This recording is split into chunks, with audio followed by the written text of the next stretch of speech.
Olá, meus alunos, mais uma vez aqui o professor Alisson Santos para a gente falar sobre geografia. E o tema de hoje é população, crescimento e distribuição. Isso mesmo, tá? Vamos falar um pouco sobre essa conjuntura que envolve a quantidade de pessoas que existe no mundo, tá, pessoal? Então, mas primeiro, o que é população? População, pessoal, é um conjunto de indivíduos que estão em determinado lugar, seja no país, num local, numa região ou no mundo, certo? Tratando de população mundial, as características da nossa população ela é de forma desigual no que se refere à sua distribuição e também possui uma grande diversidade, certo? Não é para menos, nós temos um mundo bastante grande, não é isso?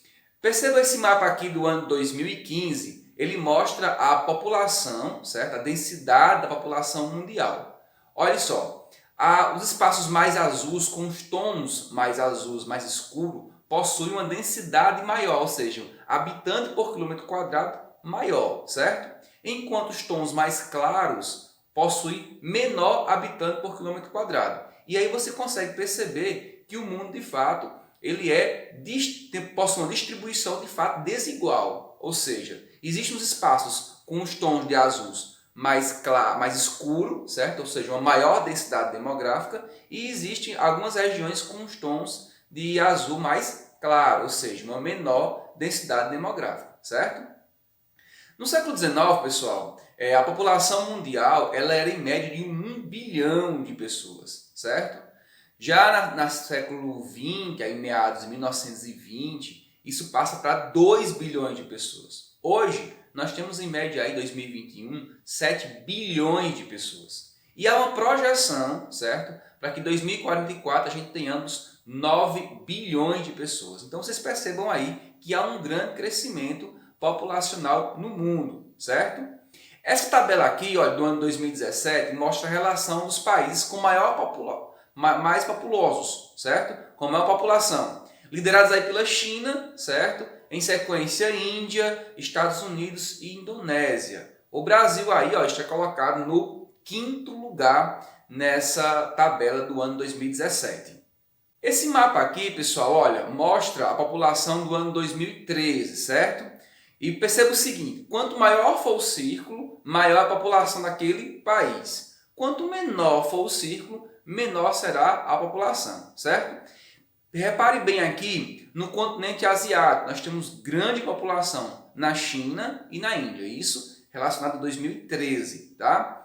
Já na América, a gente percebe aqui os Estados Unidos e o Brasil liderando aí em relação à população. Quando a gente vai para o continente africano, a gente percebe que a Nigéria é o país que mais se destaca em relação à quantidade de habitantes, certo? A partir de 1970, há um aumento da população agora urbana. Olha só, antes disso, a grande maioria da população se localizava nos espaços rurais. Então, a partir de 70, começa a aumentar a população urbana. E no final da década de 2000, certo? A população urbana mundial ela fica maior do que a população rural, certo? E quais são os motivos disso?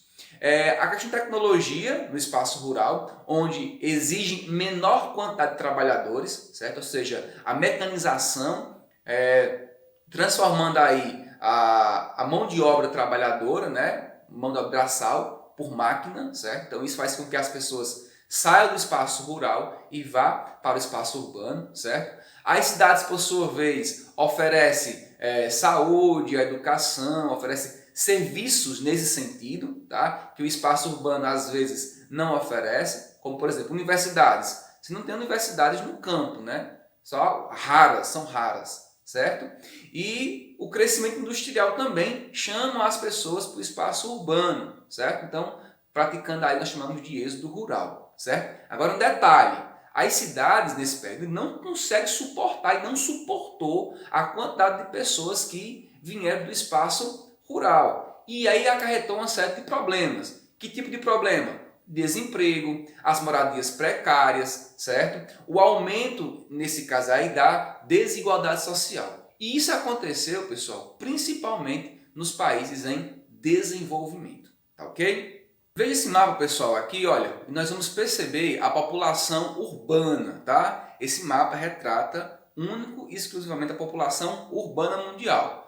Perceba que a legenda, nós temos duas legendas, tá? Duas informações importantes. O verde mais claro corresponde a uma menor porcentagem da população urbana e o verde mais escuro corresponde a uma maior porcentagem da população urbana. Tá? Já os círculos representam o seguinte: os maiores círculos possuem maior população urbana e os menores círculos possuem menor população urbana. Tá ok? Então vamos fazer um comparativo aí com esses mapas de 1970 e os mapas de 2014, os dados, né, desses 2 anos.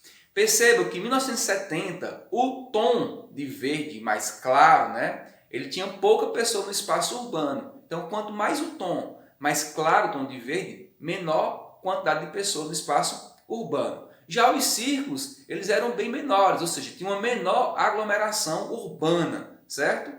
Já no mapa 2014, a gente percebe que o tom do verde ele escurece, ou seja, aumentando aí a porcentagem urbana nos espaços mundiais aqui, certo? E os círculos também eles começam a aumentar de tamanho, ou seja, há também uma aglomeração de pessoas em determinados espaços, certo? Configurando assim uma população urbana maior em 2014 do que em 1970. Tá certo? Mas a gente não perdeu ainda a interação, né? Essa relação do espaço urbano com o espaço rural. Porque é no espaço rural, por exemplo, que se tem a matéria-prima para alimentar as fábricas, aqui no espaço urbano. E, por sua vez, o espaço urbano oferece já os equipamentos industrializados, oferece outros serviços para o espaço rural. Então tem uma inter-relação entre o espaço urbano e rural.